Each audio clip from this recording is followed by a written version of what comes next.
मित्रांनो, आपण आज आलो आहोत निकोट जवळे तालुका पारनेर जिल्हा पुणे या ठिकाणी स्वीटकॉर्न मक्याच्या प्लॉटवर. आज आपण ही मका सनशाईन सीड्स या कंपनीची सन 1002 ही मका आपण आज पाहत आहोत.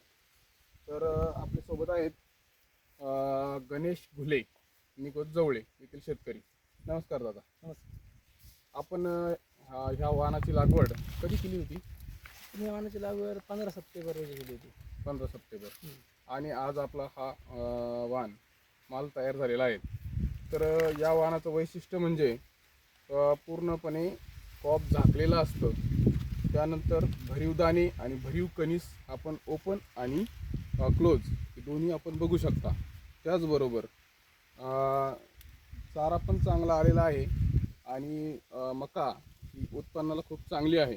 मकाचं कणसाचं वजन कमीत कमी 600 ग्रॅमपर्यंत एका कॉपचं वजन आहे. तर आपण संतुष्ट आहात दादा या मक्याच्या वाहनावर? वाहन तसं चांगले आहे. मी बी पहिल्यांदाच केले, पण सगळ्यांनी परत अजून शेतकऱ्यांनी ते वाहनावर थोडं लक्ष देऊन वाहन थोडं केलं पाहिजे. तर दादा या वाहनावर खूप संतुष्ट आहेत आणि सर्व शेतकऱ्यांनी सनशाईन सीड्स या कंपनीचे सन 1002 ही मका लावावी असे आवाहन मी शेतकऱ्यांना करीत आहे.